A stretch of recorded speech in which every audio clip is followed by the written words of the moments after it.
जय हिंद एवरीवन। कुछ दिनों से किसी भी भर्ती का कोई भी नोटिफिकेशन निकाला जा रहा है तो मैं टाइम से उसके ऊपर वीडियो नहीं बना पा रहा हूं। इसके लिए मैं आप सभी लोगों से माफी चाहता हूं। पहले किसी भी भर्ती का कोई भी नोटिफिकेशन निकाला जाता था तो सबसे पहले मैं उसके ऊपर वीडियो बनाता था, चाहे वो भर्ती सही रहता था चाहे फेक रहता था। पूरा का पूरा बात आप लोगों को बिल्कुल आसानी से समझा देता था, जिससे आप लोग को पूरा बात पता चल जाता था।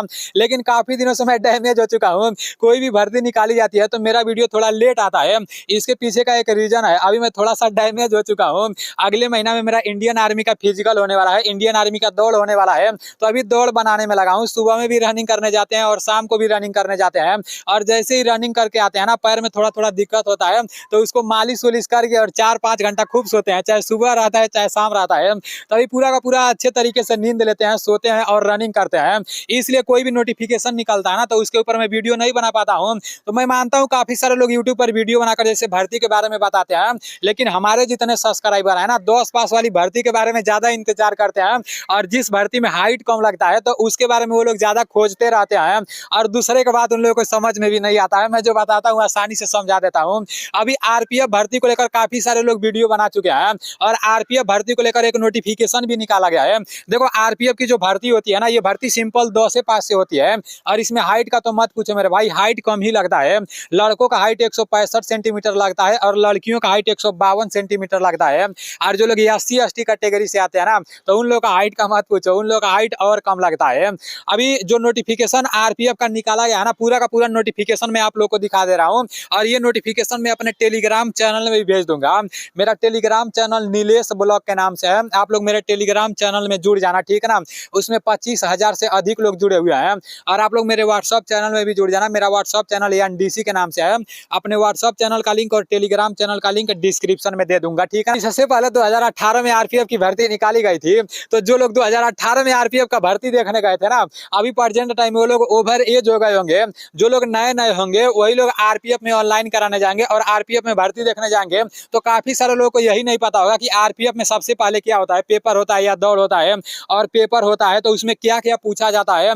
और लड़कों का दौड़ मतलब 1600 मीटर होता है या 5 किलोमीटर होता है। काफी सारे लोगों को ये बात नहीं पता होगा, लेकिन इस नोटिफिकेशन के माध्यम से पूरा का पूरा बात बता दिया गया है।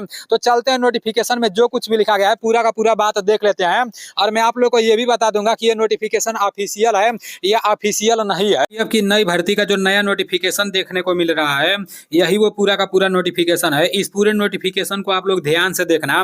यहाँ पर लिखा गया है आरपीएफ रिक्रूटमेंट 2024 और यहाँ पर लिखा गया है आरपीएफ न्यू वैकेंसी 2024। यहाँ पर आरपीएफ का फुल फॉर्म लिखा गया है railway protection force new vacancy 2024 apply online. तो आप लोग ध्यान से पूरे पॉइंट को देखते हुए चलना, ठीक है ना।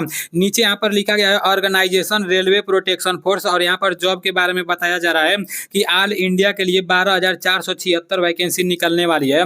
और यहाँ क्वालिफिकेशन के बारे में बताया गया है, मतलब आप कितना पास रहोगे तो इसमें ऑनलाइन करा सकते हो, इसमें भर्ती देख सकते हो। तो इसमें 10 पास से भी ऑनलाइन हो जाता है और ग्रेजुएशन भी मांगता है। जो लोग 10 पास से ऑनलाइन करा के भर्ती देखने जाते हैं तो वो लोग कांस्टेबल वाले में ऑनलाइन कराते हैं। और जो लोग ग्रेजुएशन पास रहते हैं तो वो लोग सब इंस्पेक्टर वाले में ऑनलाइन कराते हैं। अब नीचे इसके सिलेक्शन प्रोसेस के बारे में बताया गया है, मतलब इसमें सबसे पहले क्या कराया जाता है। सबसे पहले दौड़ कराया जाता है या पेपर कराया जाता है। तो इसमें सबसे पहले ऑनलाइन कराने के बाद पेपर कराया जाता है और पेपर होने के बाद पीएसटी मतलब फिजिकल स्टैंडर्ड टेस्ट होता है, मतलब हाइट वाइट नापा जाता है। इसमें जैसे हाइट कम ही रहता है। अभी मैं आप लोगों को नीचे हाइट के बारे में भी बता दे रहा हूँ। इस नोटिफिकेशन में हाइट के बारे में भी बताया गया है। आपका जब पेपर हो जाएगा, पेपर होने के बाद पीएसटी होगा, मतलब हाइट वाइट नापा जाएगा। उसके बाद से पीईटी होगा। पीईटी का मतलब होता है फिजिकल इफिशियंसी टेस्ट। आपका दौड़ ओड़ होगा, दौड़ ओड़ होने के बाद डॉक्यूमेंट वेरिफिकेशन होगा। डॉक्यूमेंट वेरिफिकेशन होने के बाद मेडिकल होगा, उसके बाद से फाइनल सिलेक्शन हो जाएगा। तो ये रहा इसका सिलेक्शन प्रोसेस। अब यहाँ पर बताया जा रहा है ऑनलाइन अप्लाई डेट, मतलब इसका ऑनलाइन कब से होगा। तो जनवरी 2024 से लेकर और फरवरी 2024 के बीच में इसका ऑनलाइन कराया जाएगा, ठीक है ना। अभी जनवरी में कितने तारीख से ऑनलाइन होगा ये नहीं बताया गया है। नीचे और जितना भी इंपॉर्टेंट बात बताया गया है वो पूरा का पूरा मैं आप लोगों को दिखा रहा हूँ। लिखा गया है total number of post 12,000 plus male and female है, मतलब ऑल इंडिया के मेल एंड फीमेल सभी लोगों के लिए इस बार आरपीएफ में 12,000 प्लस वैकेंसी निकलने वाली है। और ऊपर यहाँ पर बताया जा रहा है कि 12,476 वैकेंसी। तो इसको आप लोग नोट करते हुए चलना। नीचे लिखा गया है कि कांस्टेबल है, मतलब जिसमें सिंपल 10 पास से ऑनलाइन होता है। तो कांस्टेबल वाले में 9,000 प्लस वैकेंसी निकलने वाली है और सब इंस्पेक्टर वाले में 3000 प्लस वैकेंसी निकलने वाली है। अब नीचे यहाँ पर लिखा गया है आरपीएफ रिक्रूटमेंट 2024 एलिजिबिलिटी क्राइटेरिया, मतलब आपका उम्र कितना होना चाहिए इसमें फॉर्म भरने के लिए। यहाँ पर बताया जा रहा है candidate age should be between, मतलब मिनिमम एज 18 साल होना चाहिए और मैक्सिमम एज 25 साल होना चाहिए।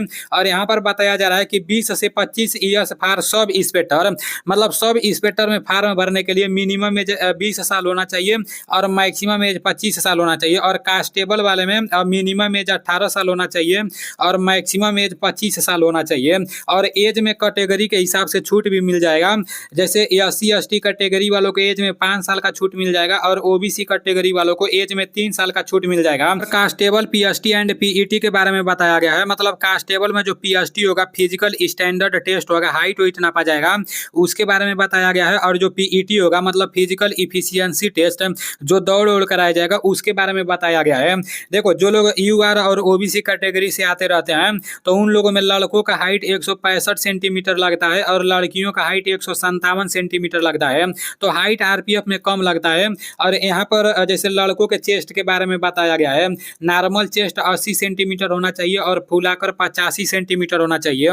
और जो लोग SC ST कैटेगरी से आते रहेंगे तो उन लोगों के लिए लड़कों का हाइट 160 सेंटीमीटर होना चाहिए और लड़कियों का हाइट 152 सेंटीमीटर होना चाहिए। काफ़ी सारे लोगों को हाइट के बारे में नहीं पता होगा, जो लोग पहले जैसे इसके बारे में नहीं जानते होंगे क्योंकि काफ़ी दिनों से ये भर्ती नहीं आई है, तो आप लोग देख लो, ठीक है ना। इसमें SC ST कैटेगरी वालों का हाइट, लड़कों का हाइट 160 सेंटीमीटर और लड़कियों का हाइट 152 सेंटीमीटर और लड़कों का नॉर्मल चेस्ट 76.2 सेंटीमीटर से लेकर 81.2 सेंटीमीटर होना चाहिए।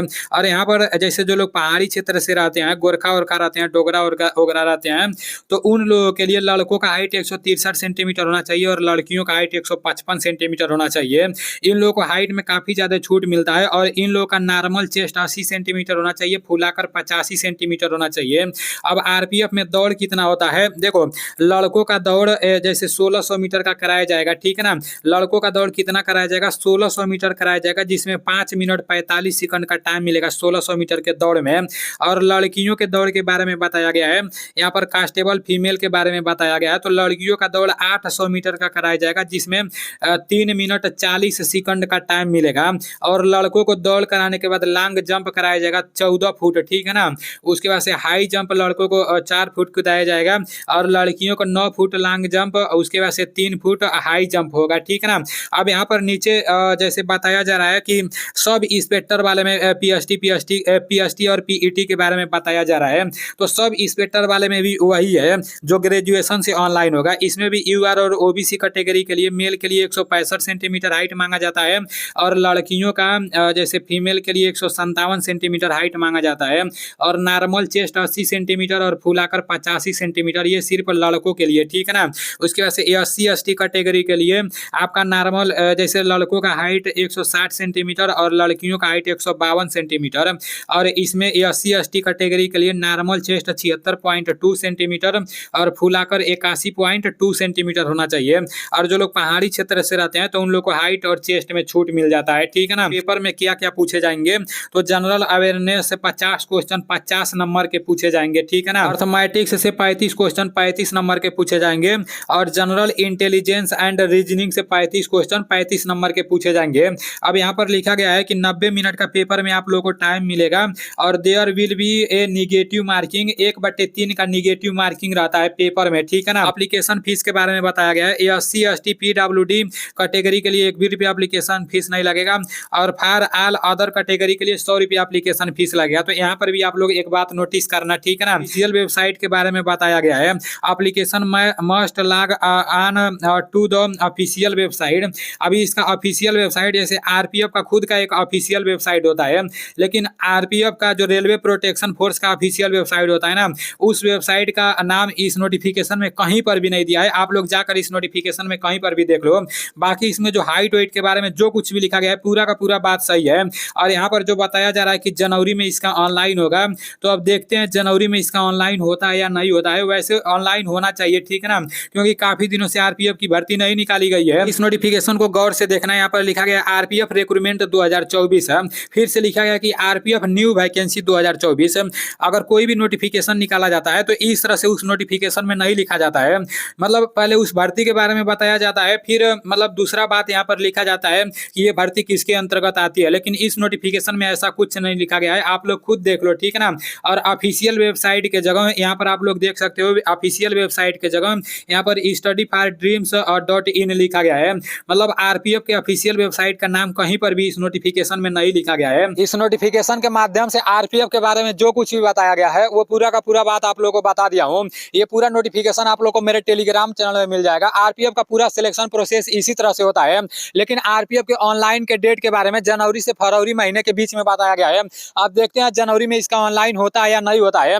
अगर आरपीएफ के ऑफिशियल वेबसाइट से नोटिफिकेशन डाउनलोड हुआ होता ना, तो मैं आप लोगों को क्लियर बता देता, 100% बता देता कि जनवरी में इसका ऑनलाइन चालू हो जाएगा, क्योंकि काफी दिनों से आरपीएफ की भर्ती नहीं निकाली गई है। लेकिन ये आरपीएफ जैसे रेलवे प्रोटेक्शन फोर्स का जो ऑफिशियल वेबसाइट होता है, उस वेबसाइट से इस नोटिफिकेशन को नहीं डाउनलोड किया गया है, क्योंकि उस वेबसाइट, मैं खुद जाकर उस वेबसाइट पर देखा हूँ, उस वेबसाइट पर ऐसा नोटिफिकेशन नहीं है और उस वेबसाइट का नाम इस पूरे नोटिफिकेशन में कहीं भी नहीं दिया गया है। तो अब देखते हैं, अगर जनवरी से आरपीएफ का ऑनलाइन चालू हो जाएगा तो काफी अच्छा रहेगा। बाकी आप लोगों को पूरा का पूरा बात पता चल गया है। आप लोग तैयारी करते रहो, इसमें हाइट कम लगता है, ठीक है ना। और 2018 के बाद से ये भर्ती नहीं निकाली गई है, तो जनवरी से इसका ऑनलाइन भी हो सकता है। अब देखते हैं, वैसे तो काफी अच्छे अच्छे लोग इस पर वीडियो बनाए हैं और इसके बारे में बताया है कि जनवरी से आरपीएफ का ऑनलाइन चालू हो जाएगा। तो चलो ठीक है, मिलते हैं अगले वीडियो में। आप लोग एक बार अच्छे से नोटिफिकेशन को देख लेना कि इसका प्रोसेस क्या होता है, ठीक है ना। जय हिंद।